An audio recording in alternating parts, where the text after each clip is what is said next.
You arrive in Edinburgh before the city has properly shown itself, and even then it reaches you first through the air. Not the sight of the closes, not the jagged rise of the tenements, not even the dark shape of the castle standing above the ridge like a stern old thought.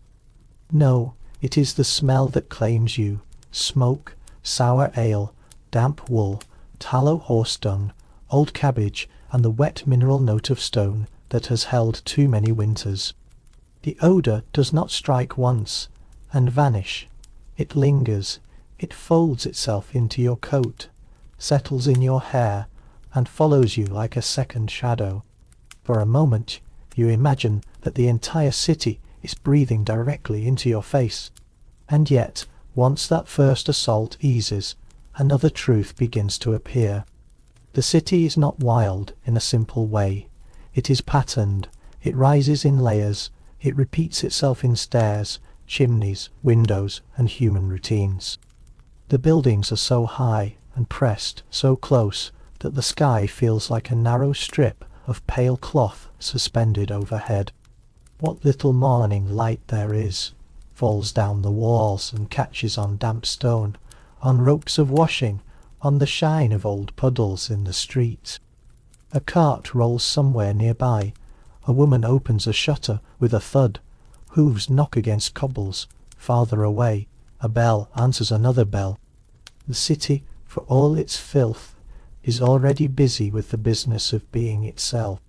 If you stand still long enough, you begin to understand that survival here is not only about endurance. It is also about rhythm. Everything in Edinburgh seems built around the art of becoming used to what should still offend you. The stink, the cold, the nearness of other bodies, the way walls leak sound, the way every street seems to descend into shadow at the same moment. People do not conquer these things. They absorb them. They learn to live at an angle to them. That is the first lesson the city offers you, though it does not offer it kindly. So for tonight, let us begin where the city begins to soften. Not into cleanliness, because that would be asking too much, and not into comfort, because comfort is rare and usually borrowed, but into familiarity, into the slow understanding that a hard city still has a heartbeat.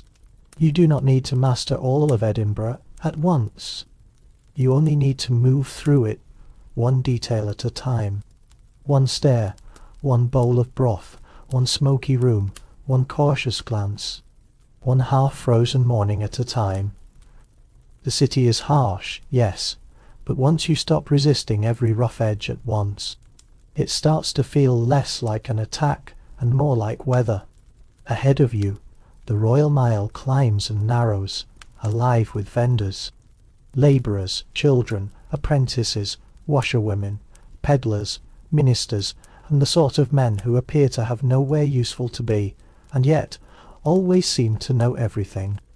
Above them, tenements rise like vertical villages, each floor another layer of breathing life. Somewhere, behind one of those windows, someone is already quarrelling. Somewhere else, a kettle is singing faintly. Somewhere in a courtyard, a dog is scratching at a door. These are not grand sounds. They are intimate sounds, ordinary sounds, the sounds of a city that presses people so close together that one life is never fully separate from another. By the time you begin walking, you have already understood something important. Edinburgh will not be survived by disgust alone. If you keep recoiling, it will exhaust you. Better to let the city gather around you slowly. Better to let your body learn the slope of the streets and the meaning of the smoke. Better to accept, at least for the span of this long night journey, that you are not here to judge the city from a distance. You are here to live inside it, gently, carefully, as though you have always belonged among these stones. The tenement that takes you in is not remarkable by local standards, which is perhaps the most discouraging thing about it. It is tall, narrow, and crowded, with a close mouth that swallows you from the main street, and a stair that turns upward into dimness as if it has no intention of ending. The entry smells of wet ashes, old onions, and the faint ammoniac tang that tells you chamber pots have recently been somewhere above your head. The stone steps are worn down in the middle by centuries of feet. The banister, where there is one at all, is smooth with use and sticky with things you decide not to identify too closely. On the landing's doors stand close together, and behind each door a whole human weather system appears to be unfolding. You climb. On one floor, a child is reciting something that sounds like a lesson and a punishment at once. On another, someone is coughing with a persistence that turns the air heavy even before you see a face. Higher up, a woman is shaking a blanket from a window, and the dust that falls through the stairwell looks briefly silver in the light before it settles onto everything beneath. Privacy here is less absent and redistributed. Everyone owns only a small portion of it, and most of that portion leaks through cracks in wood and stone. You hear laughter through one wall, a domestic quarrel through another, and from somewhere above, a fiddle being tuned with the patience of a person who knows they will have a captive audience, whether anyone wishes to listen or not. Your room is small enough to be learned in a single glance. A bed frame, if one is generous enough to call it that, with a mattress that feels less stuffed than implied, a chest, a stool, a fireplace with soot blackening the stones above it, a window no larger than a serving tray, looking over a tangle of roofs and chimneys, and lines of hanging linen that move like tired flags in the wind. The floor slopes very slightly toward one corner, not enough to alarm anyone who has lived here long, but enough to remind you that nothing in this building was built with your comfort in mind. Still, there is a strange relief in having a space that is at least momentarily yours, even if the city insists on entering through smell, sound, and cold. In this Edinburgh, height means inconvenience, and inconvenience is often what poor people can afford. The better rooms sit lower, the easier stairs, the thicker walls. The quicker access to the street, those belong to people with money, or at least with enough money to purchase less daily effort. Up here, you are paying for distance in all the wrong directions. You are farther from warmth, farther from the street, farther from any useful urgency. Water must be carried up, fuel must be carried up, everything that makes life possible must be lifted to you. And then, when it is used, much of it must be taken down again in another form. It is difficult not to admire the raw practicality with which the city has converted vertical suffering into ordinary housing. And yet, the tenement is not only a hardship machine, it is also a memory machine. The people who live inside it are held together, less by affection than by repetition. One neighbour sweeps the landing every morning, not because she loves cleanliness, but because she has decided that the landing is morally connected to her soul. Another always leaves a coal scuttle by the stair on Fridays, because someone else on the upper floor will run short by evening. A man 2 doors down returns each night with the smell of leather and horses on his coat, and always sings one verse of the same sad song before falling silent. There is a widow who prays audibly, a seamstress who works by window light until the last possible grey, a boy who races up and down the stairs with a pitcher and seems composed entirely of ankles and speed. None of these lives is yours, and yet before long they begin to shape the perimeter of your own. By the 2nd or 3rd day you know when the building wakes. You know the hour when pails begin scraping the steps, when shutters open, when the first pot knocks against the fireplace grate, when someone below starts chopping roots for broth. You know that if you descend too quickly you will meet the fishwife from the lower floor, and if you linger by the window after dusk, the cooper's wife across the close will likely wave with 2 fingers without smiling. These are small knowledges, but small knowledges are the material of belonging. In a city so dense with bodies, one survives partly by learning the choreography of nearness. At night, the tenement becomes a vertical instrument. Beds creak, feet cross overhead, conversations dim into murmurs, and then rise again in little bursts whenever ale has been taken too enthusiastically. Somewhere a pot lid falls, somewhere else a baby is soothed through a wall thin enough to turn strangers into unwilling witnesses of tenderness. The weather itself joins in. Wind moves through the shutters and makes a low note in the chimney. Rain descends from roof to drain to stair in a series of sounds that are almost orderly. Sometimes, when the city is quiet enough and your fire has burned low, you can hear people breathing in nearby rooms. It is not exactly comforting, but neither is it lonely. This is the strange gift of tenement life. It grinds away the illusion that a life can be lived in splendid separation. You are crowded, certainly. You are overheard, interrupted, observed, and occasionally annoyed beyond reason. But you are also held in a net of accidental relation. When your candle runs short, someone has a stub to spare.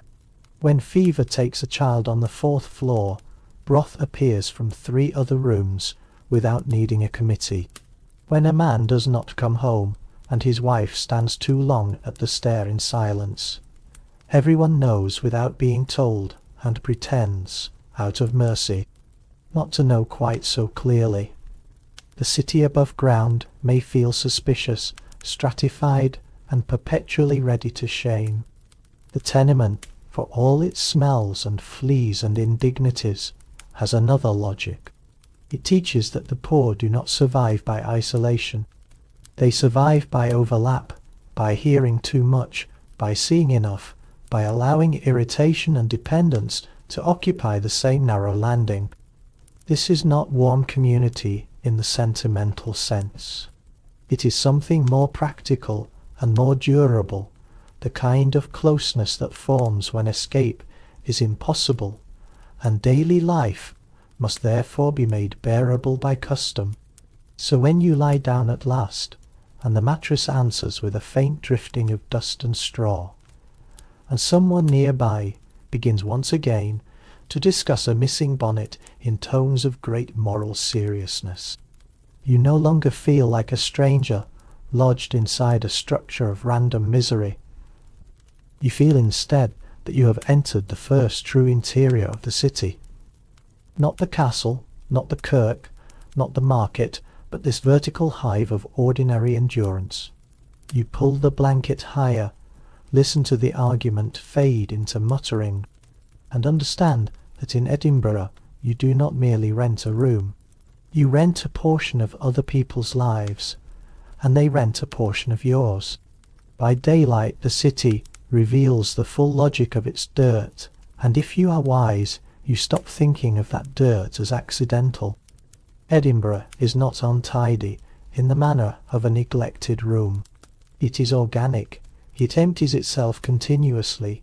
Smoke drifts from chimneys, because every room has a hearth, and every hearth must be fed. Mud gathers in the closes, because the streets are narrow, the weather is wet, and hooves, wheels, and boots all churn the same ground. Slops appear in the gutters, because household life requires somewhere for its refuse to go, and the city, for all its intellect and stern theology, has not solved the simple question of how thousands of bodies should politely dispose of what they no longer need. Once you understand that, the foulness becomes less shocking and more instructive. Filth here is infrastructure in a crude but honest form.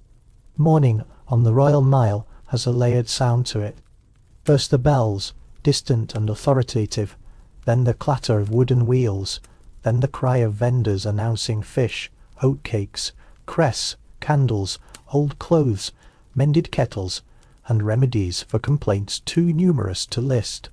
The human voice is one of the city's primary technologies. People sell by shouting, warn by shouting, pray by shouting, argue, flirt, accuse and entertain by shouting. Above that noise comes another, more dangerous rhythm, the opening of shutters high overhead. Anyone who has lived here long enough learns the subtle art of staying alert to upper stories. You hear the cry, or sometimes do not hear it in time, and what descends afterward may be grey water, kitchen waste, a child's accident, or the contents of a chamber pot so recently used that the steam still rises. The warning matters, but never quite enough, and yet, after a week or two, even this begins to normalize itself. You do not walk along the walls in the morning any more. You choose the centre of the street when possible, watching for carts. Not because carts are safer, but because gravity and the habits of the upper floors are less likely to make a fool of you there. You learn which gutters are best avoided after rain. You learn which wells produce water that tastes merely metallic rather than actively suspicious. You learn to read smoke. Coal smoke clings differently than wood smoke. Peat has its own sour depth. Tallow and cooking fat alter the air in another way. The city can almost be mapped by breath if one stays long enough. There are men employed to scrape the streets, and sometimes you will see them at work with long tools, dragging the day's accumulation toward heaps that can later be carted away. The effort is real, so is its inadequacy. Waste is not a problem that can be solved once each morning when tens of thousands of people live stacked together with animals underfoot, and no modern sewer hidden beneath them, to carry consequence invisibly away. Edinburgh's genius, if one can call it that, lies not in cleanliness, but in the city's ability to go on functioning while visibly coated in the evidence of its own metabolism.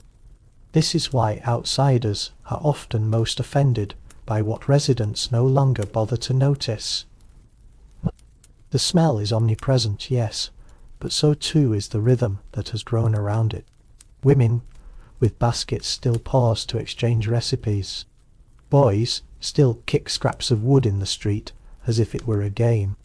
Lawyers in neat coats still pick their way to business without openly acknowledging the puddles that keep threatening their stockings. The market gives you the clearest lesson in this matter. There, food and decay sit side by side without contradiction. Fish laid on boards, bread still warm from ovens, greens wilting in heaps, oysters tipped from baskets with the indifference of a commodity not yet elevated into delicacy, a skinned rabbit hanging beside onions, and under the whole scene the smell of damp straw, blood, salt, refuse, and human intent. To a modern mind this mixture seems dangerous. To the city it is merely concentrated life. You eat what you can while it is warm enough, while it is cheap enough, while the weather has not turned it or a customer has not bought it first. A bowl of broth in such a city becomes a moral experience.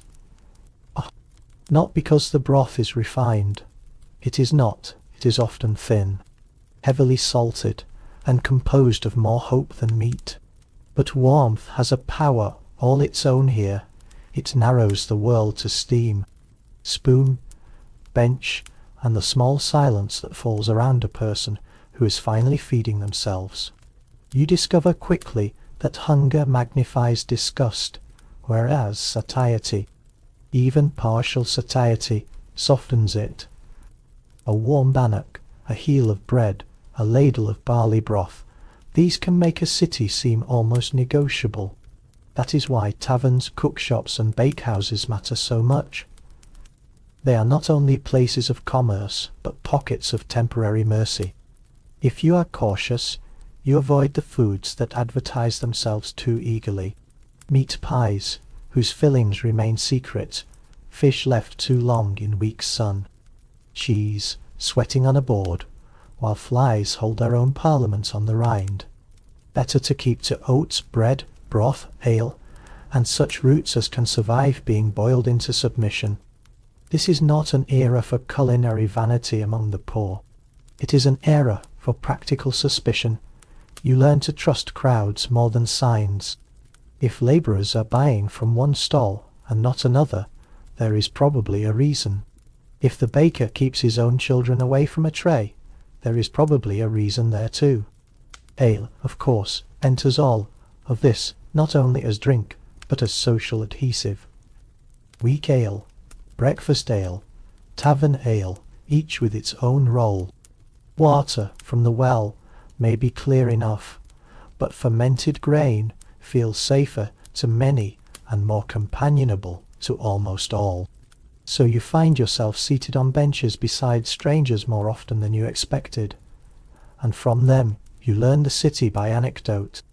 A tanner warns you which close to avoid after rain, because the slaughter runoff pools there. A washerwoman tells you the best hour to queue at the well.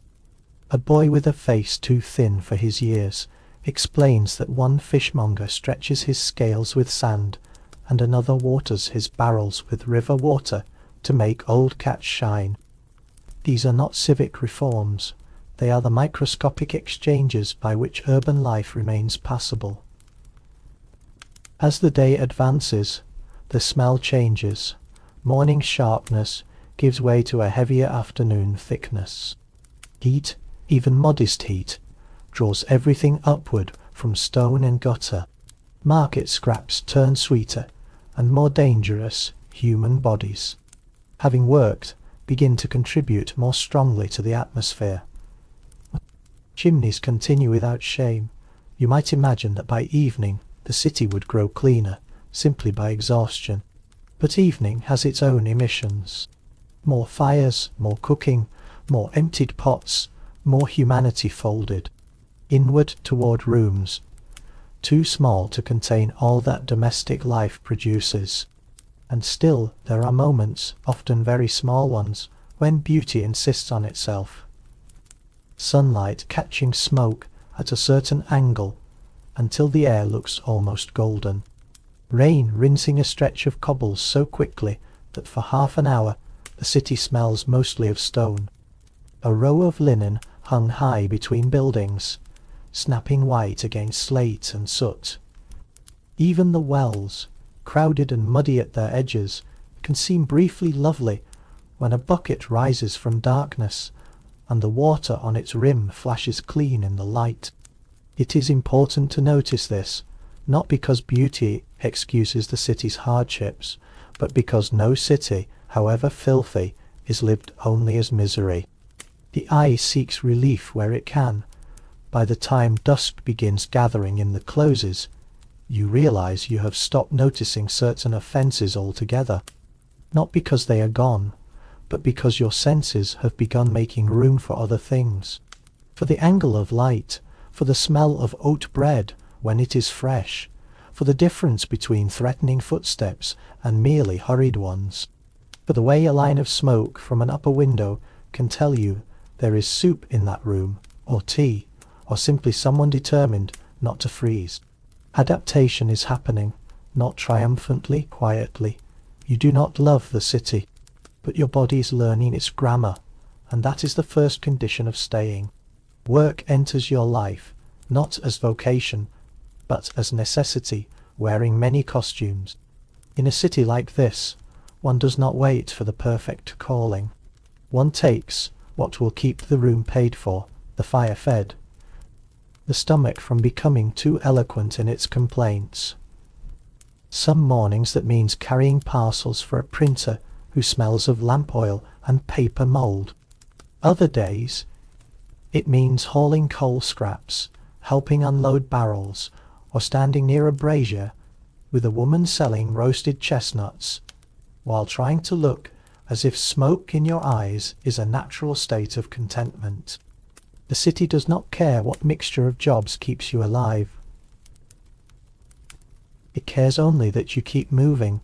There are guilds, of course, and trades organized into hierarchies of apprentices, journeymen, and masters who guard their status with seriousness bordering on theology. A cooper has his skill, a shoemaker his tools, a mason his measured pride, and a weaver an entire language of thread and tension. You will never fully grasp from the outside. The formal route into such work depends on time, placement, and often on family, which means that for many people the respectable entrance is closed before they are old enough to know there was a door at all. So the informal economy swells in every gap the formal one leaves. Messengers, vendors, sweepers, laundresses, carriers, coal pickers, sellers of small hot things, menders of smaller damaged things, and those whose labour is too temporary, too bodily, or too lowly to earn a neat title, but without whom the city would stall by noon. You find there is a peculiar dignity in repetitive labour when it is described honestly. Not romance dignity. The hand learns a movement and the body begins to trust that movement, even when the rest of life remains uncertain. A printer's bundle sits differently in the arms than a sack of coal. A tub of wet linen pulls on the shoulder in another way than a basket of turnips. Leather leaves one smell on your fingers, rope another, hot iron another still. The work teaches the body to identify the day by touch. This matters more than one might think. In a city of loud judgments and unstable comforts, a task you can perform becomes a small island of order. There are bad jobs and worse jobs. Down near the tanneries, the air itself seems to curdle. Hides soak in substances that make the eyes smart and the throat close. Yet boys will still take work there, because coin is coin, and because the city always has use for those willing to stand nearest to what others would rather not smell. Rat-catchers make their rounds with terriers or ferrets, and the untroubled concentration of specialists. Nightmen perform their labour when others are trying not to think about them at all. Chimney sweeps, some of them children, vanish into spaces narrower than decency should allow and return, blackened with soot and proud of having gone where grown men refuse. This is the hidden nervous system of Edinburgh, made of tasks most respectable citizens mention only when forced. The printer's shop proves kinder than many other options, though kindness is perhaps too soft a word. It is warm that counts for much. It has tea when someone can afford it, and books when no one is watching too closely, and the curious alchemy by which paper, ink and argument make a room feel larger than it is. Deliveries lead you through the city at all hours, up and down the mile, into side courts, into rooms above shops, beneath stairs, beyond kitchens. You begin to recognize how ideas move physically before they move socially. Folded in packets, tucked into coats, passed under doors, discussed over cups, while rain taps weakly at the panes. It is difficult not to feel that this city has two circulatory systems, one of labour and one of thought, and sometimes they meet in your hands. But labour does not merely occupy the daylight, it shapes the way danger enters the city too. Fire is the most obvious example. Everyone knows it, everyone fears it, and still every evening the city fills itself with flame by necessity. Hearths, candles, ovens, pipes, open braziers in a place built partly of wood and habit. The miracle is not that fires occur. The miracle is that the city is still standing. When a tenement catches, the alarm runs faster than any official response.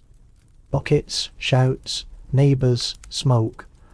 The line forms not because civic order has arrived in a polished uniform, but because anyone who has lived here knows that another person's fire may become there. Own in the time it takes a spark to cross a lane. You take your place in such a line once, half blinded by smoke, passing sloshing pails hand to hand to hand, while sparks drift down and settle on coats and hair. The heat is indecent. A woman on an upper floor appears at a window with a blanket over her head, and vanishes again before you can decide if she is saved. Someone nearby is praying loudly.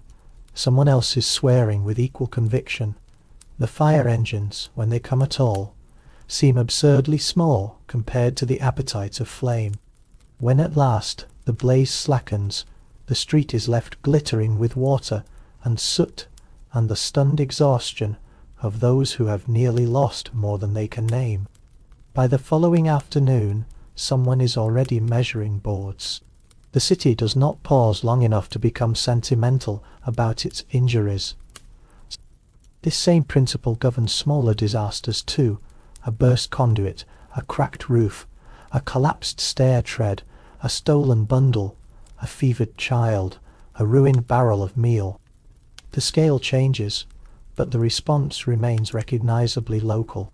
People patch, improvise, borrow, trade, dry things by the fire, shift a family into one room while another is made passable again. Curse the landlord, offer broth, move on. The city would be unbearable if every setback were treated as a grand tragedy. Instead, it absorbs each one into the daily flow until hardship becomes less event than atmosphere. There is also always the question of visibility. To have honest labour, or at least the appearance of being usefully occupied, is a kind of legal and social protection. An able-bodied person standing idle too long becomes available for suspicion. Vagrancy is not merely poverty without a roof. It is poverty without a convincing enough narrative. So you learn to carry things even when they are empty. A bundle of paper, a basket, a borrowed tool, something to suggest destination and purpose. It is a strange performance, but not an empty one. In a city where class is read in cloth and posture, occupation is read in movement. By evening, when your hands ache and your shoulders carry the outline of the day like invisible harness marks, work has given you more than coin. It has given you a route through the city, a reason to be elsewhere, a temporary shield against those who ask too many questions. And, perhaps most importantly, it has given you the deep tiredness that makes sleep possible, even in a room where a neighbour's argument may restart over the bonnet at any moment. You sit on the stool by your fire, counting the day's small earnings, and recognize in yourself a new habit. You are no longer asking if life here is fair. You are asking only whether tomorrow can be assembled from the pieces at hand. In Edinburgh, that is the wiser question. This is why a bowl of soup after labour tastes different than a bowl of soup before it.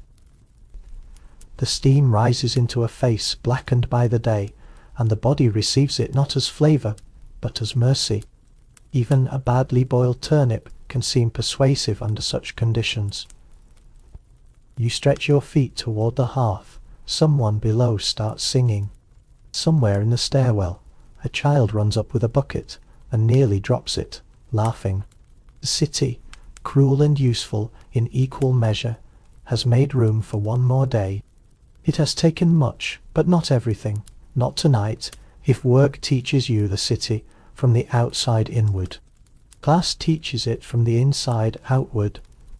Very quickly, you learn that Edinburgh is not only crowded, but ranked, and the ranking does not hide itself. It lives in the cut of a sleeve, the polish of a shoe, the pace at which a person expects others to move aside, the tone with which they address a servant or a porter or a man carrying cheap bundles through wet streets. The city has laws, yes, but before the law comes performance. You are being read every moment you are visible.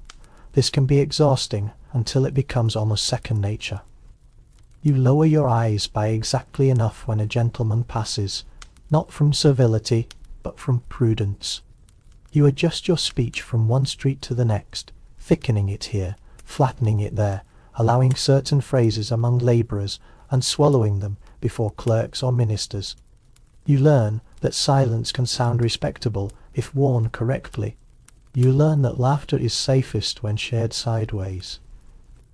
You learn where not to sit, which doors are not for your sort, and which benches seem public, until someone with better cloth than yours silently repossesses them by looking offended. There are unofficial rules to every stair and landing as well. Better tenants expect precedence. Those living lower tend to imagine themselves not only closer to the street, but closer to legitimacy. A person coming down in good boots may take the centre while you flatten yourself against a damp wall and let them pass. Failure to perform these little deferences can ignite a disproportionate storm of insult and grievance, because status in a dense city is continually being defended in small spaces. One loses dignity here by inches, and so one guards it by inches too.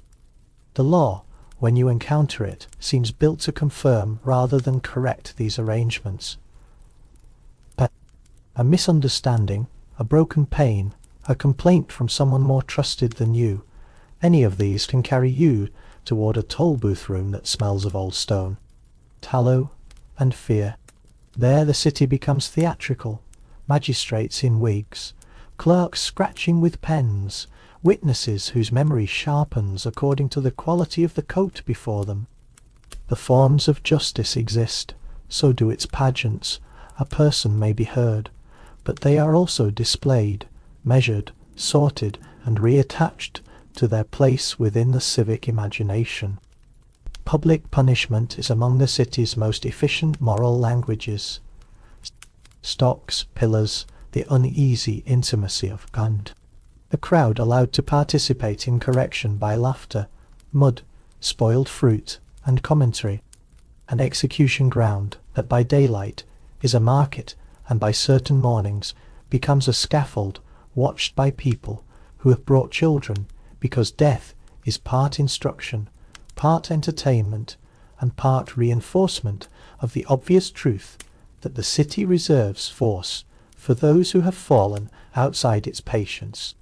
The condemned body becomes another civic notice. One does not need to approve of the logic to understand its effect. You begin avoiding the toll booth, not only physically, but mentally. Better to stay out of stories that require officials to finish them.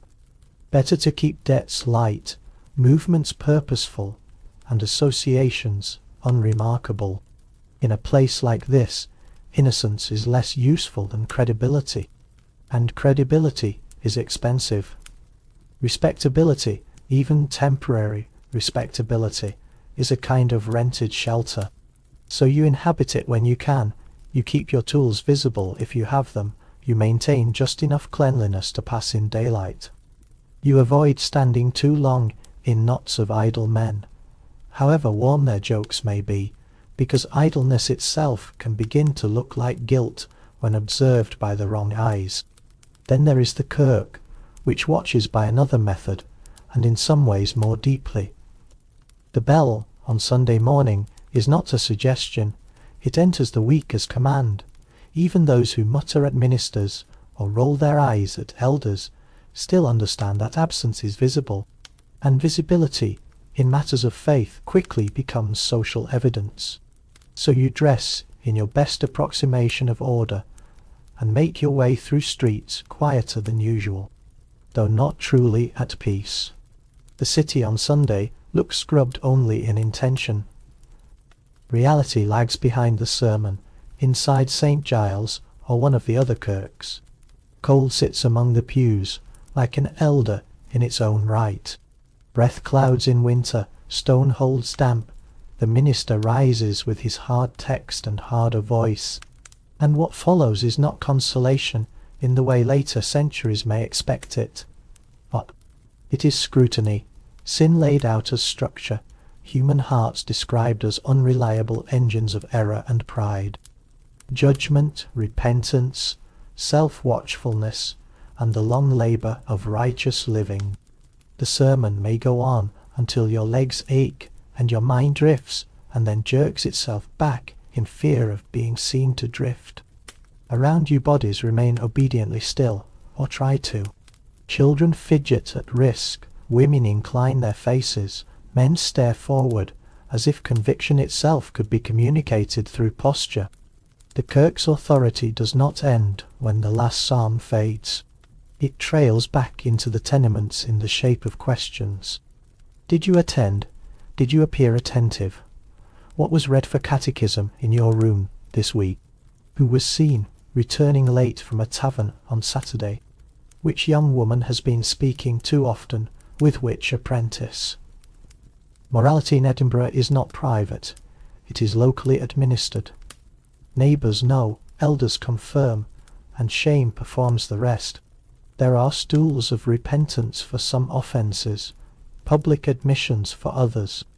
The constant possibility that one small act may become communal property by afternoon. It would be easy to paint this only as oppression, and certainly it can be that. Yet it is also, in the minds of many residents, one of the frameworks by which order is kept in a city otherwise crowded with instability. That is what makes it powerful. It is not merely imposed from above, it is believed in, resented, used, feared, and reproduced from below. Some find in it genuine structure, some find terror. Most seem to live within the contradiction. They seek mercy from the same institution whose gaze they dread. They derive identity from the same moral grammar that narrows the space in which they can freely breathe.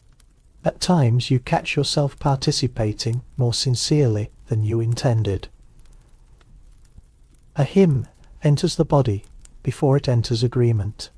Candlelight on wet stone can make even a stern room look tender for a moment.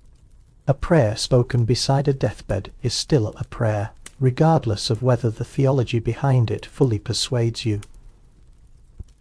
Human life, especially crowded and precarious life, makes use of whatever forms of steadiness it can find. The kirk is one such form, however heavy its hand may be. When you leave after service and the street resumes its quieter Sunday flow, the city seems rearranged by all it has just enacted. The same faces appear, but chastened, more deliberate. It will not last. By Monday, the market will rattle again, and tempers will loosen. But for those hours you feel the enormous pressure of shared moral weather. No one in Edinburgh is entirely alone with themselves. The law, the kirk, the class order, the gossip on the stair, all of it presses inward and asks the same question in a dozen forms. Who are you? And by what right are you here? This is why being small and unremarkable becomes not an abdication but a strategy. The city leaves some people alone only when they present no obvious reason to be arranged otherwise. You begin to appreciate the quiet brilliance of anonymity.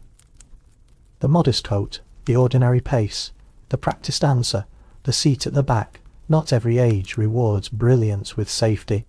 Some reward survival with continued obscurity. In Edinburgh, obscurity can be a very gentle blessing indeed.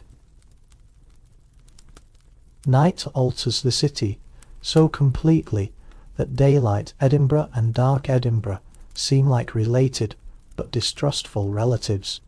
When the sun drops and the last grey leaks from the closes, vision becomes uncertain first, and then almost ceremonial in its scarcity. A few lamps sputter in protected places, tallow flames move behind window glass. The moon, if present, turns whetstone to bone, but much of the city simply surrenders to shadow. Streets you know by day become guesses at night, navigated by memory, slope, and the texture of the wall under your hand. Footsteps sound larger after dark, a cough seems to travel farther, the slam of a door in another lane can make your shoulders tense before reason catches up. It is not only the lack of light that changes behaviour. Darkness redistributes permission. During the day, the city is crowded with witnesses. At night, the number of witnesses declines, and in that shrinking of eyes, certain men become bolder. Thieves, certainly, drunks with unresolved grievances, boys trying out hardness as if it were a profession, opportunists in uniform and out of it, women who know which street corners remain profitable, watchmen whose lanterns promise order while their attention wanders wherever coin or convenience asks it to. One does not need to believe the streets are lawless to understand that they are less governed after dark by official intention and more by instinct. So you learn to move differently, shorter distances, more direct routes, a knife carried, not because it will save you in any glorious sense, but because bare hands feel too vulnerable when the city vanishes 3 paces beyond the candle. You listen. This becomes almost an art. The tread of one person, walking quickly, is different from the clustered movement of 3. Laughter can be harmless or not. A horse at night usually means urgency. Running at night almost never means anything good. You learn to pause at the mouth of a close before entering. Not from superstition, but from experience. Sound travels oddly there, and what appears empty may not be. Oddly enough, fear sharpens beauty too. A candle seen from far down a dark lane becomes a point of profound consolation. Music rising from a tavern while the rest of the street lies black can feel like proof that civilization still exists. In winter, snow catches what little light the city offers and gives it back in a thin blue glow that makes roofs and chimneys seem almost peaceful. You stand sometimes at the edge of the high street and look across to the darker drop beyond, and for a moment the whole city feels suspended between peril and dream. Then someone stumbles out of a door cursing, or a dog starts barking at nothing, and the spell breaks. Indoors, however, the night has another kind of intimacy. Once the bolt is drawn and the candle lit, the tenement contracts around hearth, stool, bed, and bowl. You eat, if there is food. You mend if there is light enough. You warm your hands above embers, listening to the sounds that come through the walls, and deciding, with growing skill, which require concern, and which are only the building continuing to be itself. There is a domestic orchestra here, pots shifted, ash shaken, a child resisting sleep, someone on the floor above dragging a chair, lovers arguing in low harsh voices that rise despite their intentions, the neighbour who always coughs before lying down, the widow who recites prayers with a steadiness that has become part of your own nightly descent, whether you share her theology or not. This enforced nearness at night can be wearying, but it can also be the source of the deepest comfort available in the city. You know, if a woman 2 doors down has gone into labour, because the whole stair grows tense with listening. You know when old Mrs. Kerr's breathing worsens because the usual scrape of her chair ceases for a day and broth appears outside her door from 3 different rooms. You know when the cooper comes home late and tries to tread softly out of love for his sleeping children, because soft is not a thing his boots understand. The building tells on everyone, but it also keeps account. One person's trouble becomes ambient knowledge, and ambient knowledge sometimes turns into help before anyone has formally asked. Winter intensifies all of this until survival becomes almost a theology of heat. Cold in Edinburgh is not dramatic in the alpine sense. It does not always arrive in gleaming spectacles. Often it arrives as persistence, through window gaps, under doors, up through stone floors, across the blanket where your body has not yet warmed the cloth. The room exhales your breath back at you. Water in a pitcher develops a skin of ice. Wood vanishes faster than coin can replace it. Suddenly your whole understanding of value shifts. A dry log is worth admiration. A coal scuttle is a kind of reassurance. A scarf passed down from a neighbour because it was too ugly for her son feels like inheritance. People become inventive around warmth. Benches are pulled closer to hearths until the room seems built around flame alone. Spare cloth is stuffed into cracks around shutters. Children are put to bed in combinations of shawls, coats, and old cloaks that make them resemble bundled parcels. Beds are shared not out of romance but physics. Dogs are welcomed under blankets. An extra body in the room, provided it is friendly, can be almost as useful as an extra log. You find yourself understanding why entire cultures of winter etiquette develop in places like this. Who gets the chair nearest the fire? Who receives the first filled cup, which guests are invited to stay longer than politeness strictly requires, because the walk home after dark would be too bitter. The city's own movement changes in winter too. Snow muffles wheels and shouts. Slush turns to ice in the closes, and makes every descent a negotiation. Work still continues, because hunger is indifferent to temperature. But everyone looks more rapt, more guarded, more narrowed, toward their own centre. Even the taverns feel altered. Steam rises more thickly from wet coats. Ale seems to move through the body faster. A room full of breath and smoke is almost luxurious. You begin to understand why a common fire can generate such temporary fellowship. But in a city obsessed with rank, heat remains one of the few honest equalizers. Everyone reaches toward it with nearly the same expression. Still, winter strips away illusions. A tenement in summer may be dirty and loud, but in winter it becomes an instrument of exposure. If your roof leaks, you know it. In your bones, if your landlord delays a repair, the cold teaches the lesson repeatedly.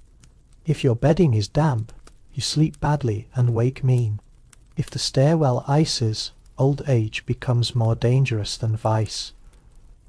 There are no heroic speeches in such conditions, only layers, rationing, and the hope that the weather will turn before your fuel does. Yet here too, the city finds ways to soften itself in narrow bands. A shared pot of stew, a bakehouse willing to let a half-frozen messenger stand near the ovens for the length of a gossip exchange. A dog, uninvited but useful, curling against your feet while the wind tests the shutters. A child falling asleep on a parent's shoulder by firelight, while the room around them continues in low conversation. These are not grand rescues, they are increments, and much of life in Edinburgh seems to depend on how many increments of mercy one can gather before night closes. When at last you lie down, fully clothed in the colder months, perhaps with your coat folded over the blanket for one more layer, the city does not disappear. It settles. Snow or rain ticks at the pane. Someone downstairs is still talking too loudly. Far away, a bell answers another. The dark beyond your window remains thick and unknowable. But inside the room there is enough, not comfort in the luxurious sense. Enough warmth to keep the blood moving. Enough cloth to wrap around your shoulders. Enough familiarity with the sounds of the building that they no longer seem like threats arriving from outside. You close your eyes and let the night of Edinburgh become less a menace than a long inhalation held over the whole city, until morning gives permission to release it. At some point, every grand story of cities collapses into the simplest bodily questions. Where do you relieve yourself? Where does the waste go? How do you keep your dignity when the answer to both questions is, more or less, nowhere good? Edinburgh, like many cities of its age, has evolved an entire social choreography around embarrassment, gravity, and endurance. If one were to judge civilization solely by the grace with which it handles the unavoidable humiliations of the body, this place would earn points mostly for determination. The chamber pot under the bed begins as an indignity and ends as an appliance of realism. At first you resent it, then you fear spilling it. Eventually you begin to judge rooms by where the pot can be kept without dominating the imagination. There is something bracingly democratic about such objects. They reduce everyone to process, yet class reasserts itself even here. The wealthy have closets, screens, servants, or at least better vessels and more convenient arrangements. In the upper reaches of the tenement you have ceramic, a lid if fortune smiles, and a window whose relation to the street will later demand courage or caution depending on the hour. Morning disposal has its own etiquette, which is to say, its own unreliable attempt to lessen disaster. The cry before the pour, the expectation that decent people will warn and decent people below will listen. In practice, warnings are mumbled, delayed, or omitted by those too tired, drunk, or indifferent to care. So the city trains in you another habit of attention. Listen for shutters, step wide near dawn, avoid lingering directly beneath upper windows unless you have made peace with random catastrophe. None of this is noble. It is simply what happens when human density outpaces elegant engineering. And yet the body, once forced into these arrangements, adapts with the same stubbornness it applies elsewhere. You begin to think in timing, better before dark, better before the stair fills, better while the room is warm enough to make the effort bearable, better not immediately after broth, better, if possible, before the line forms at the public convenience whose very existence feels like satire. The city's public latrines, where they exist, are seldom places one would visit except under pressure of the most direct kind. One emerges from them not renewed, but relieved and faintly offended by the human species. If bodily necessity humbles the city, superstition complicates it. Edinburgh. In the early 18th century, likes to imagine itself rational, or at least on the road toward rationality. The university lectures, pamphlets circulate. Men in wigs discuss improvement, commerce, taste, and the operations of the mind. Yet beneath and beside all of that, another map survives. Herbs tied above doors, iron tucked into shoes, bread left on sills during storms. Cats regarded with meanings beyond their appetite, neighbours whose difference is watched too carefully, when a child falls ill or a cow goes dry, or a fever burns too strangely through the night. Official witch trials may be fading into memory, but memory in a city like this does not retire simply because Parliament has moved on. You see, it first in the way people lower their voices when naming certain women. The herb seller too skilled, the widow too solitary, the old woman whose room smells of drying roots and whose eyes remain unnervingly clear. Accusation no longer strides openly to the scaffold with the certainty of past centuries, but it still lives in suggestion.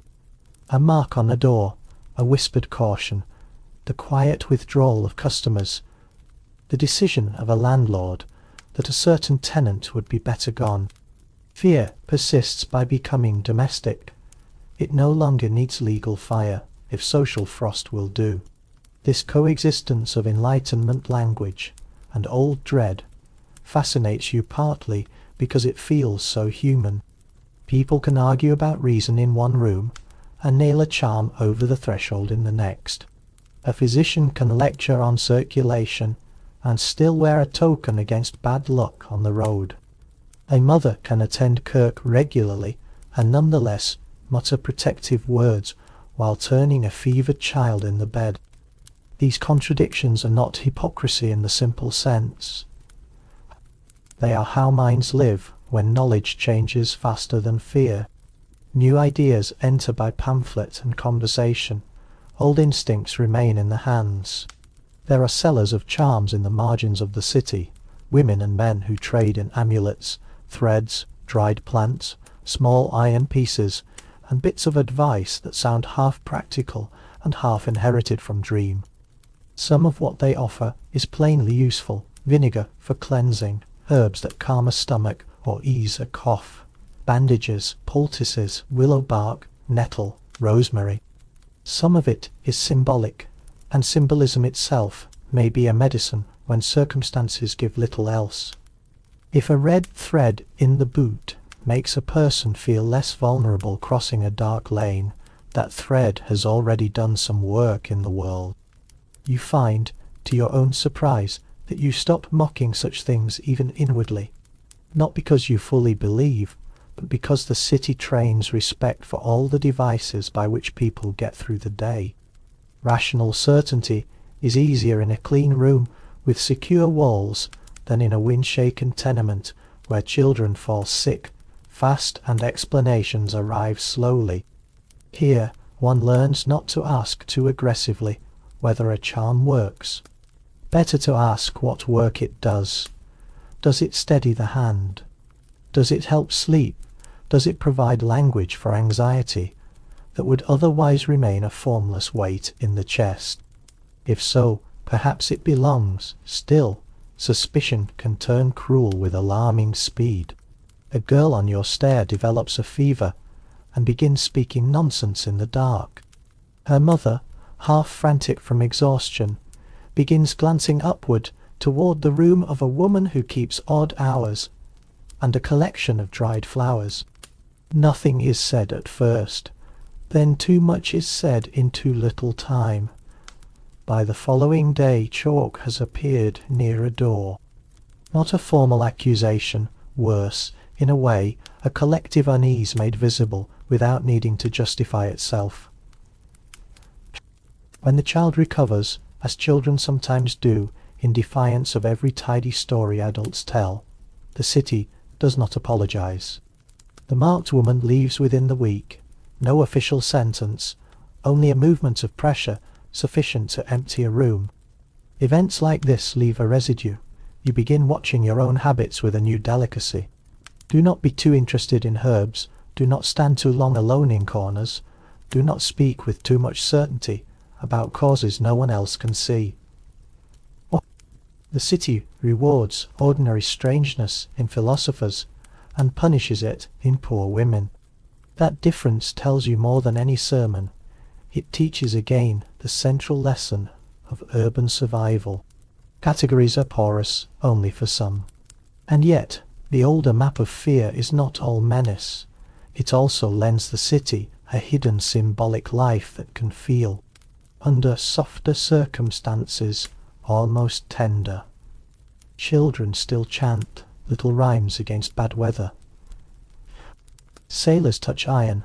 Lovers exchange tokens with more seriousness than theology might approve. A sprig of rosemary above a bed can carry both fragrance and intention.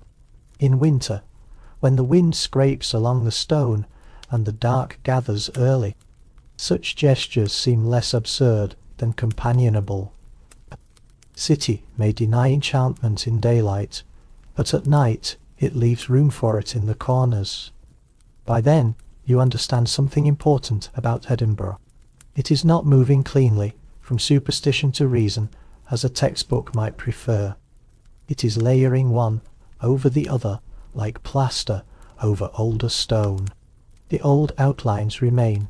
New language dries on top. Cracks reveal both. This is why the place can feel at once ancient and startlingly modern, punitive and curious, suspicious and intellectually alive. The same stair that carries gossip about witch signs can also carry a parcel of essays destined for men debating the foundations of moral sentiment. It is all one city, one body with multiple minds.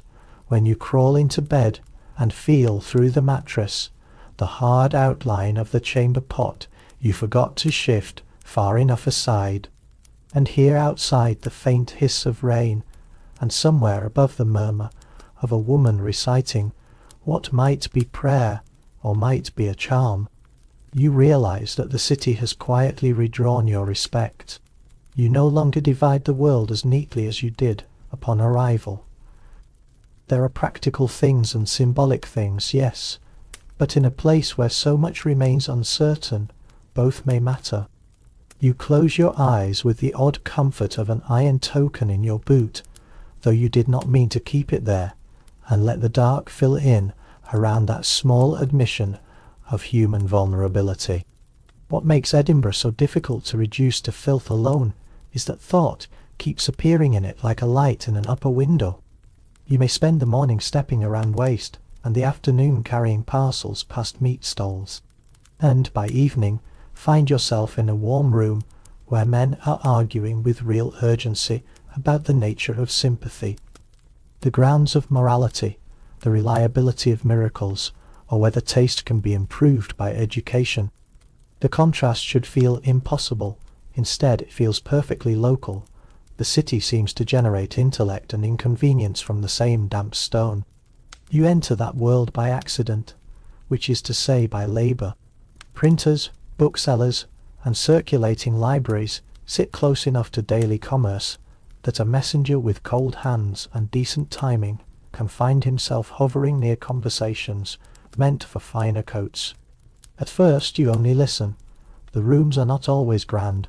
Sometimes they are back chambers over shops, with low ceilings, a temperamental fire, and too many chairs crowded around a table made sticky by spilled claret. The participants are not always serene. Some are vain. Some are anxious to be thought clever. Some speak as if they are inventing a new universe, whenever in fact they are only rephrasing a Frenchman. Yet beneath all that theatre there is a genuine electricity. The feeling that the mind, once stirred, can make even a poor room feel spacious. It is difficult to overstate what a relief this becomes after days, organised by smell, weather, and bodily necessity. Not because thought solves those things. It does not. Your roof remains uncertain. Your fire still needs coal. Hunger still returns with perfect reliability. But ideas loosen the city. They create interior distance. In a tavern conversation about moral philosophy, a porter and a lawyer may, for 10 minutes at least, occupy the same level of urgency, if not of rank. A book, borrowed overnight and returned with care, can carry you beyond the closes without moving your feet. A pamphlet folded in a coat turns into a second life. The names begin to attach themselves to these rooms. Hutcheson, with his moral sense, Smith, discussing exchange and sympathy with the air of a man rearranging the world through patient sentences. Hume, round-faced and calm in ways that trouble those who prefer their thinkers anxious and pious. You hear them before you see them fully, in quotations, in complaints from ministers, in admiration from younger men, too poor to own all the volumes they cite. The city talks about them because the city is changing, and because such men offer language for the change. Then one grey afternoon you actually meet Hume, or rather nearly collide with him on a street where your attention has been divided between a basket and the weather. He is less spectral than posterity would perhaps prefer. Solid, almost comfortable in his body, with the practical air of a man who knows that thought requires digestion as well as abstraction. His coat is good, but not theatrical. His wig sits with the slight indifference of someone not overly troubled by appearances. What strikes you most is not genius as lightning, but intelligence as composure. He seems unhurried by the need to impress. That alone makes him unusual in any century. Conversation with such a figure is necessarily part reality and part your own astonishment. Still, what remains with you afterward is less the content of any one exchange than the manner of it. He treats ideas as things to be handled, turned, tested, and occasionally laughed at. He is capable of scepticism without cruelty, of detachment without deadness. When he speaks of miracles, cause, custom, belief, he does so not as though trying to strip the world of meaning, but as though trying to understand how meaning enters the human mind in the first place. This is more unsettling and more humane than dogmatists on either side are willing to admit. You leave that meeting not converted to any single doctrine, but newly aware that the city contains minds walking openly through it, who are engaged in questions larger than local miseries, and yet somehow not separate from them. The same streets that fling dirt at your hem also carry a philosopher to supper. The same weather that ruins a poor family's firewood sends a bookseller hurrying with essays under his coat. History, you realize, does not happen in clean compartments. It happens in places where men may discuss skepticism, above rooms full of mice. Adam Smith appears differently when you glimpse him later. Leaner, more inwardly measured, less amused on the surface perhaps, but alive with observation. If Hugh makes thinking feel companionable, Smith makes it feel patient. You hear him once speaking, not in slogans, but in slow, close considerations of exchange, habit, mutual dependence, and the unseen structures beneath ordinary conduct. It occurs to you then that what these men are doing is not so far from what the city itself has already taught you from below. That human life runs on systems of relation most people inhabit before they can describe them. Markets, sympathy, labour, custom, class performance, moral weather. The philosophers elevate such things into concept, but the tenements have long been living them in brute form. This double vision changes your relationship to Edinburgh. The city is no longer merely filthy or punitive, it becomes contradictory in a way that feels almost tender. A place where a child barefoot in the close and a philosopher in a tavern are both, in different languages, engaged in the same problem. How does a human being continue among others under imperfect conditions? One seeks bread, the other seeks principles, but neither is quite free of the world in which he stands. This is important. It keeps intellectual history from floating away into false cleanliness. The thoughts of the Enlightenment emerge not above the city, but through it, despite it, because of it. Of course, the Kirk does not always welcome such thinking. There are ministers who hear in Hume not clarity, but corrosion. There are respectable men who delight in new science, right up until it questions the wrong article of old certainty. The city admires brilliance best when it can be framed as national pride without requiring personal alteration. Once thought demands that people examine their habits too closely, admiration grows uneasy. You witness this in the sharpness of some debates. One can praise learning and still wish certain conclusions had remained politely unspoken. That tension only adds to the atmosphere of the rooms where ideas are discussed. There is risk there, but also a thrilling moderation of risk by manners, by wit, by the etiquette of disagreement among those who like hearing themselves think. Wine circulates, candles lean lower in their holders, notes are made on scraps. Someone quotes Latin badly, someone else counters with a story from the street, or a memory from France. Outside, the clothes remain wet, and the poor remain poor. Inside, minds attempt to redraw the map of what a person may know. Neither reality cancels the other. Sometimes you return to your room after such evenings, and feel the tenement differently. The same cracked plaster, the same draught under the window, the same neighbour's boots setting down heavily overhead. Yet your mind remains active with arguments about habit, commerce, reason, taste, and the foundations of moral judgment.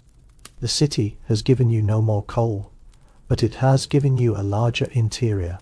This too is a form of survival, perhaps not the form most urgent in a hard winter, or before a press gang rounds the corner, but no less real for being quieter.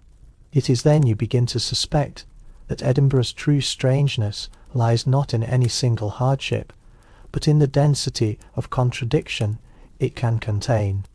Strict Kirk discipline beside sceptical philosophy, chamber pots beside polished essays, crowd violence beside analytical calm, women marked by rumour, while men are celebrated for boldness in thought, poverty at the stair and brilliance in the upper room.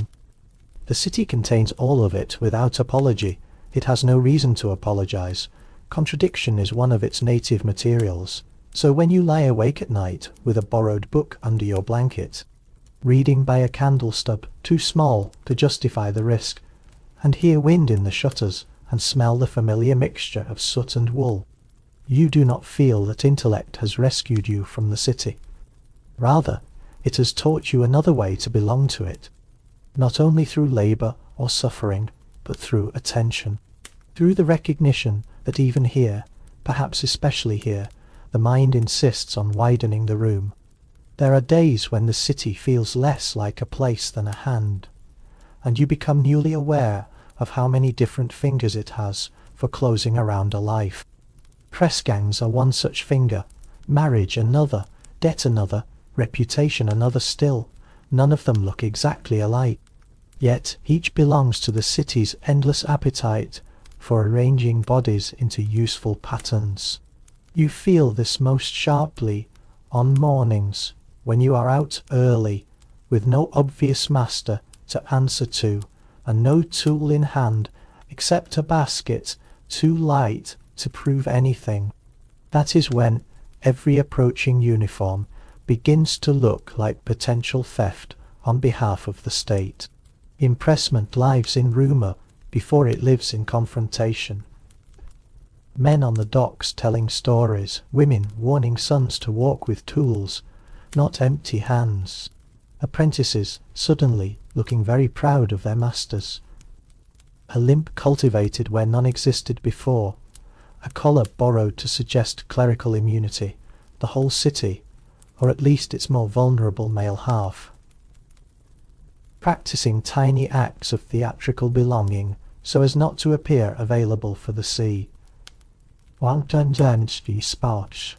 There is dark comedy in this until you see a boy, not much older than 16, taken despite his protests. Because paper is lacking, or witnesses are absent, or the men seizing him have decided that uncertainty itself is adequate authority. After that, the comedy thins. You learn quickly to carry evidence of occupation, a hammer, a length of cord, a bundle of printed sheets. Something, purpose must be visible, not merely real, visible. The city rewards appearances because appearances allow officials, employers, ministers, and passers-by to sort the world without too much strenuous sympathy. This same principle applies in courtship and marriage, though there it wears a more domestic face. If the press gang threatens to carry a body away from its life, marriage threatens to bind a life so tightly that movement becomes another kind of fantasy. At first, courtship seems almost tender by comparison with so many other city arrangements.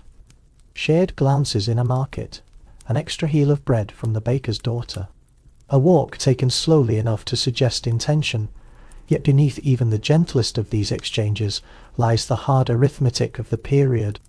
A woman seeks protection, respectability, heat, perhaps some chance at steadier food.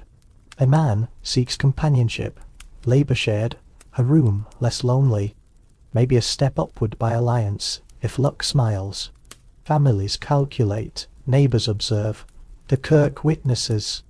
If not always with enthusiasm, consent may be verbally easy in Scottish law, but life after consent is thick with consequence. You watch these dynamics unfold on your stair, as if the building itself were rehearsing social theory. One couple marries quickly because she is pregnant, and the alternative is scandal with teeth. Another never quite gets there because his wages wander and her mother is relentless. A widow refuses remarriage despite strong practical reasons because, as she says while shelling peas, one master in a lifetime has been enough. Young men swagger and then blanch when the word obligation begins sounding less romantic and more permanent. Young women smile and then turn stern if a smile is misread as a contract. The city is full of heat, but heat is not the same as freedom. Freedom is rare enough in any case, a flood in the room below, a landlord raising rent, a lost shift, a sick parent, a child on the way. Any of these can convert affection into strategy overnight. You understand now why people sometimes choose company for the price of coal, rather than the quality of love. In a harsher place, practical tenderness may be the most realistic kind available. It is easy from a future age to sentimentalize or condemn. Harder and more honest to see how often people are simply building survivable arrangements out of inadequate materials. A second blanket can become persuasive in winter. A reliable wage can produce its own pale version of desire. Then home reminds you that even the arrangements one makes with such care remain provisional. A freezing morning, a pipe or conduit long neglected, a crack in the wall, and suddenly the room is no longer a room, but a wet argument between gravity and bad maintenance. Water forces itself under the bed, through the hearth, across the boards, where your socks had hoped to remain dry. And with the water come rats, as if the city had been waiting for this chance to make metaphor literal. They emerge bold and insultingly healthy, scatter through your stores, and leave the entire notion of domestic control looking childish. You rescue what you can, one blanket, a loaf, the candle ends, a chest shoved onto a stool. Your room, that hard-won little republic of enough, is reduced in half an hour to salvage and temper. What follows is perhaps more revealing than the disaster itself. The landlord shrugs because shrugs are cheaper than repairs. A neighbour lends a rug to dam the flow. Another lets you sleep by a warmer fire for a night. Mr. Dalrymple, who can usually be relied upon for complaint without usefulness, complains first, and then, seeing the state of your bed, unexpectedly arrives with boards. This is Edinburgh at its clearest. No one has the resources to become benevolent in the grand manner. Yet people still supply each other in fragments, a rag, a corner near the hearth, a spoonful of grease for the lamp, a cat loaned for rat duty, if one is lucky enough to know someone with a cat. These domestic collapses do something curious to your understanding of the city. They make leaving seem imaginable, not as romantic escape, but as a practical category. If a room can be lost so quickly, perhaps a city can too. You begin listening more carefully to dockside talk. Ships east, ships south, ships to places that sound vague enough to hold possibility. Not every leaving is noble. Some men flee debt, some disappear after a scandal, some simply grow tired of being arranged by streets, stairs, bells, and authorities. Edinburgh teaches attachment through hardship, but hardship also tutors detachment when repeated too often. And yet, just when you begin to think only as a structure of constraint, it answers with joy, in the least efficient form possible. A cillid in a courtyard, strung with lanterns, fiddle and pipe, boots on packed earth, ale foaming over the lip of a cup. The same neighbours who spent the week shivering, judging, hauling and muttering, now swing each other around as if fatigue itself can be shouted into retreat. It would be sentimental to say the city is transformed.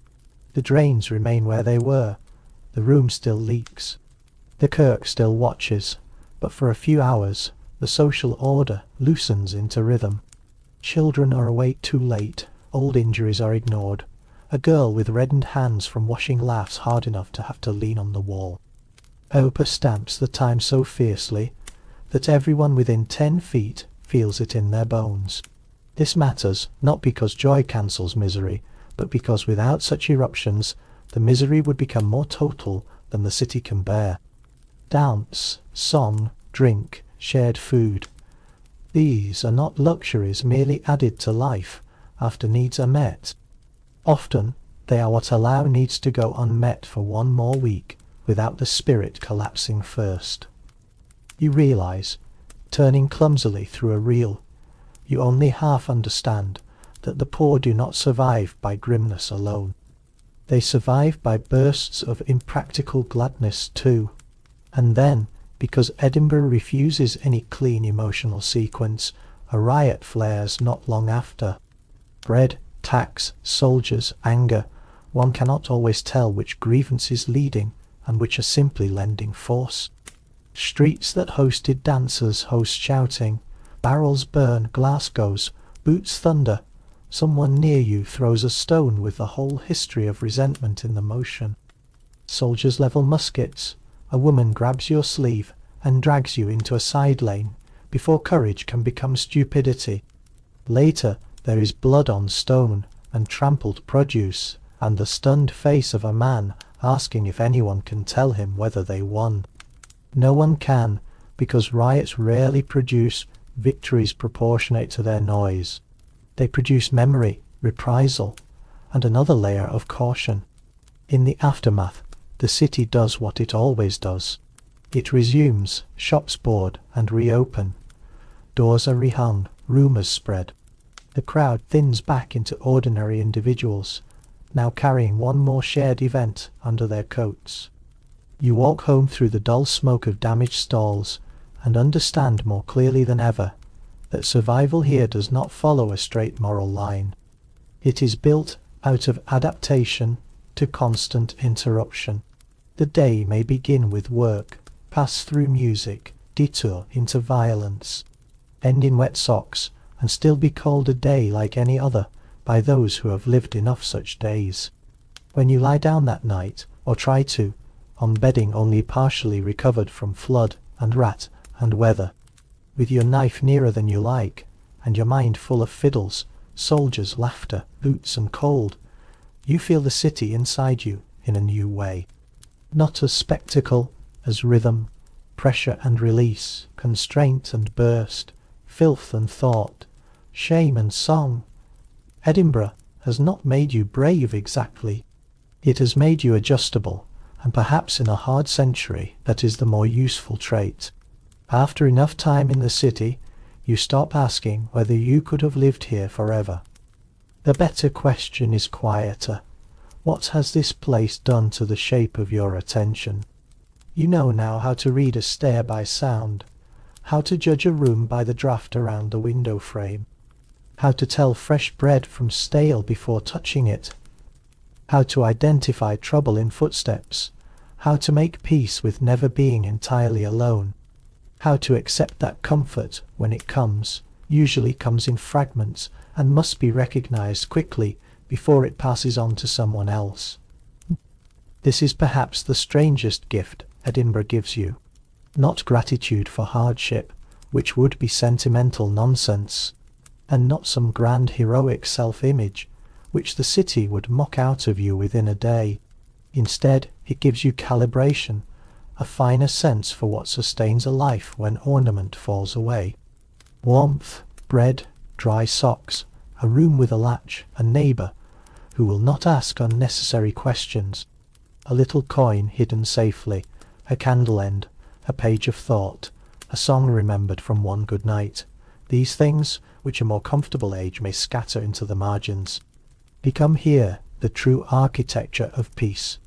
You think about leaving sometimes, as anyone sensible might. Ships exist, roads exist, other cities exist, and surely some of them smell different. Yet even as the thought of departure forms, the city resists becoming merely an enemy in memory. It is too full of human effort for that, too full of women making improbable meals from poor ingredients, of men carrying barrels in sleet, of children asleep under patched blankets while adults whisper over the last of the fire, of philosophers arguing in rooms above streets where rats pass beneath them, of old women tying charms and young apprentices rehearsing adult weariness too early, of music in courtyards, of bells in fog, of laughter so sudden and sincere it startles even those producing it.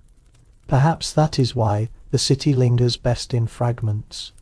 The close mouth at dawn, smoke moving blue above a roof line, the heat of a tavern after sleet, the cooper's wife waving with 2 fingers from across the stair, the scrape of a broom on stone before sunrise, the sound of a distant fiddle through thin walls, snow on the edge of a chimney, a candle making 1 plate, 1 spoon, 1 tired hand, look almost ceremonial.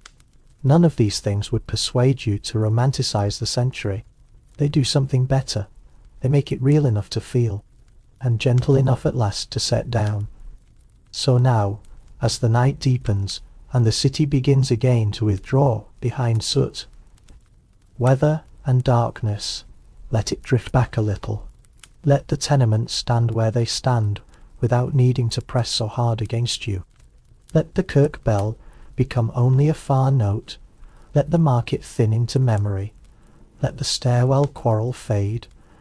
Let the chamber pots, the magistrates, the winter cold, the rats in the wall, the smoke in the throat, all of it move farther off until it is only part of the long texture of another time. You do not have to solve the city tonight. You do not have to fix its hunger, or answer its ministers, or outrun its dangers. The room is closed. The fire, however small, is enough. Outside, Edinburgh goes on being itself without your supervision. Somewhere a cart passes. Somewhere a watchman coughs. Somewhere a late candle goes out. Somewhere, perhaps, too, men are still discussing the soul, as if morning were not coming. Let them. Let the city keep its own watch for a while. All you need now is the slower rhythm. Breath in, breath out, blanket settling, weight of the bed beneath you. The old stone holding the day's last trace of warmth. The knowledge that even a hard city has hours when it stops demanding and simply murmurs around its sleepers. Imagine the smoke rising above the roofs and thinning into the dark. Imagine the wet cobbles losing their shine. Imagine every close and stair and room becoming a little quieter than before. The city is not gone. It is only receding. That is enough. And if tomorrow comes with all the same demands again, with boots on the stair and bells in the grey, and another long negotiation between body and weather and work, then tomorrow can have them. Tonight belongs to another order entirely. Tonight the soot settles. Tonight the voices soften. Tonight the city turns from pressure to distance. Let it do that. Let Edinburgh recede behind the smoke until all that remains is the faint memory of firelight on stone, a little music still hanging in the air, and the deep patient dark in which even the harshest streets finally fall still.